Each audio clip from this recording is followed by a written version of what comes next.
रामकृष्ण हरी मंडळी. बघा गुलाबाचे फुलं. छोटीशी गुलाबाची कटिंग मी लावली होती. मला झाडं लावायला खूप आवडतात.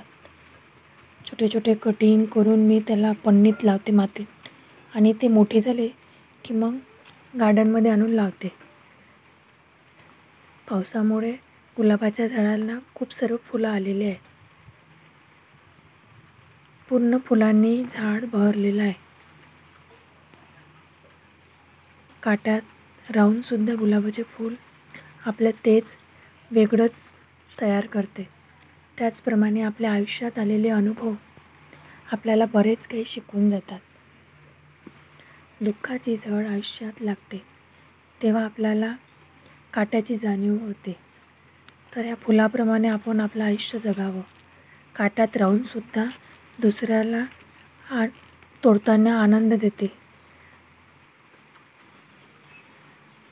बघा दुसरं जास्वंदाची कटिंग. हा पिवळा जास्वंद आहे आणि मधोमध त्याला लाल बॉर्डर आहे. कुंडीत लावलेला आहे. छोटंसंच आहे पण मी त्याला कुंडीत लावलं. आणि हा नागवेलीचं पानं.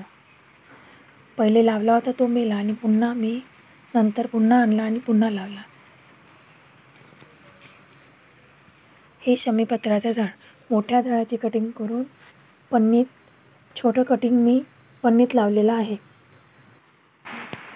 हे शोचं झाड. जागेमुळे थोडं जागेच ॲडजस्टमेंट करून झाड लावते. आणि पाऊस चालू झाला, पुन्हा पाऊस चालू झाला. हे शोचं झाड आहे. पावसामुळे झाडांना खूप बहर आलेली आहे. मला झाडं लावायला आणि त्याची काळजी घ्यायला आवडतात. त्यामुळे मला थोडंसं तरी झाडात फिरलं का प्रसन्न वाटते. आणि ही छोटीशी देवपूजा.